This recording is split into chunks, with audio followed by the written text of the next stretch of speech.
kembali lagi bersama saya Nurhanifah Syahri Hasibuan. Kali ini saya akan mereview mata kuliah Manajemen Pajak atau Tax Management dengan topik perpajakan internasional. Subpokok bahasannya adalah yang pertama konsep dasar dan latar belakang, yang kedua subjek dan objek pajak internasional, yang ketiga asas pemajakan internasional, yang keempat pajak berganda, yang kelima karakteristik pajak berganda, yang keenam transfer pricing. Konsep dasar dan ruang lingkup perpajakan internasional. Latar belakang terjadi perpajakan internasional dikarenakan semakin meningkatnya arus investasi, perdagangan, dan mobilitas sumber daya manusia yang tidak lagi mengenal batas negara. Perpajakan internasional adalah kesepakatan perpajakan yang berlaku di antara negara yang mempunyai persetujuan penghindaran pajak berganda atau P3B dan pelaksanaannya dilakukan dengan niat baik sesuai dengan Konvensi Wina. Pajak internasional merupakan studi atau penentuan pajak atas subjek orang atas bisnis dengan hukum pajak negara yang berbeda atau aspek-aspek internasional dari hukum pajak negara individu. Pajak internasional merupakan alat untuk mengetahui perbedaan pajak dalam negeri dan memajukan perdagangan antar negara, mendorong laju investasi di masing-masing negara. Pemerintah berusaha untuk meminimalkan pajak yang menghambat perdagangan dan investasi tersebut. Sehingga yang melatar belakangi suatu pajak internasional dapat disimpulkan sebagai berikut. Yang pertama, Indonesia adalah bagian dari dunia internasional. Dalam era globalisasi, Indonesia perlu menjalin hubungan dengan negara lain, mengadakan transaksi lintas batas yang saling menguntungkan, dan mengizinkan entitas asing untuk melakukan kegiatan ekonomi dan memperoleh penghasilan di Indonesia. Yang kedua, penghasilan entitas asing dalam negeri bisa menjadi sumber pendapatan pajak bagi Indonesia. Menurut Benefit Theory of Taxation, pemajakan ini bisa dilakukan karena terdapat hubungan antara Indonesia sebagai negara sumber dengan aktivitas yang memberikan penghasilan tersebut. Yang ketiga, penghasilan entitas asing di Indonesia bisa menjadi sumber pendapatan perpajakan bagi negara domisili entitas asing tersebut. Negara yang menjadi domisili entitas asing juga berhak atas pajak penghasilan yang bersumber dari luar negaranya, karena terdapat kaitan antar negara-negara dengan subjek pajak dalam negerinya.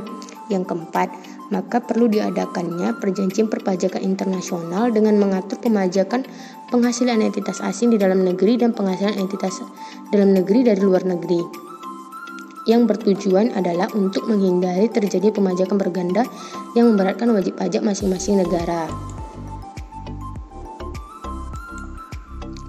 Subjek dan objek pajak internasional.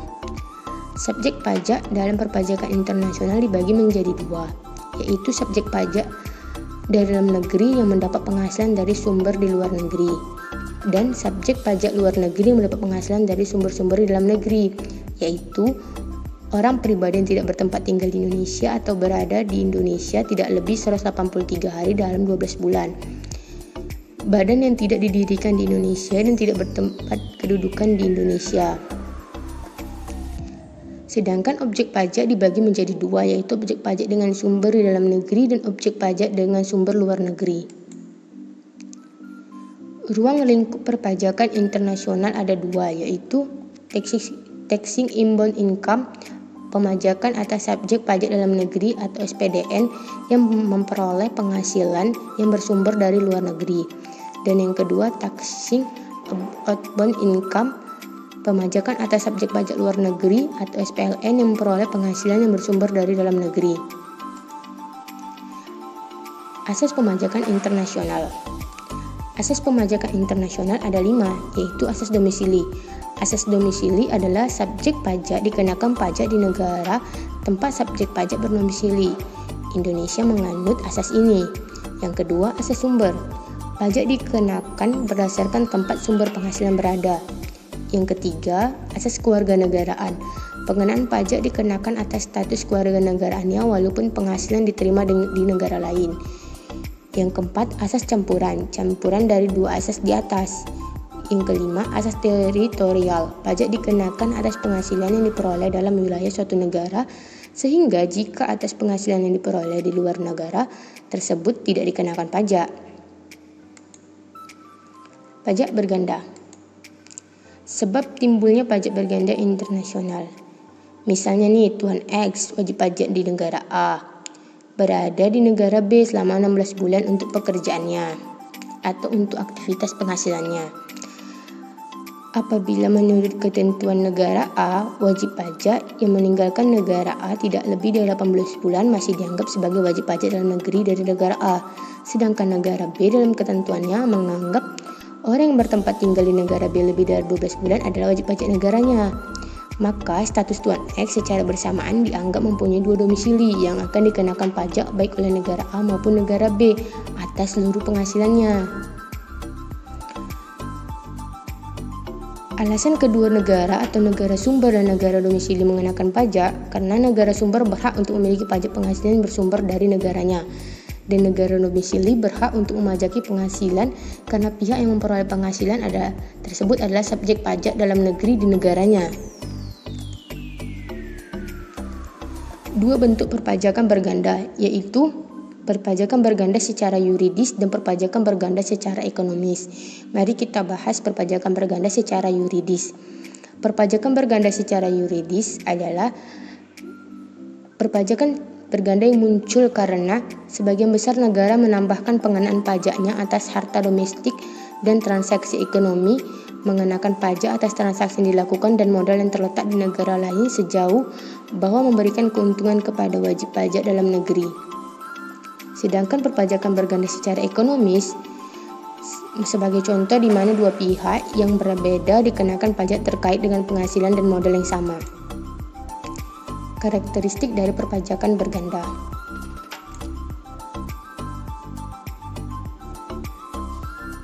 Perpajakan berganda secara yuridis, karakteristiknya adalah yang pertama identitas wajib pajak, yang kedua identitas penghasilan dan modal, yang ketiga identitas tahun pajak, yang keempat identitas atau kesamaan pajak, dan yang kelima perpajakan lebih dari satu negara.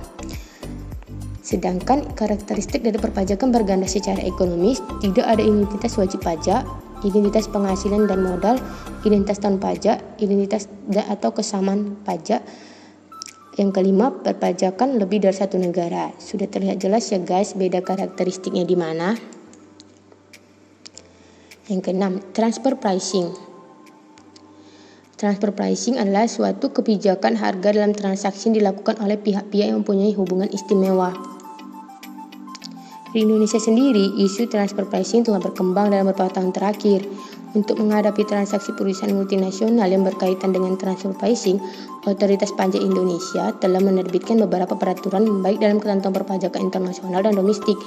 Adapun ketentuan-ketentuan terkait dengan transfer pricing adalah sebagai berikut. Pasal 9 P3B Indonesia dengan negara mitra P3B. Pasal 18 ayat 2 dan 4 UU PPH nomor 36 strip 2008 tentang pajak penghasilan.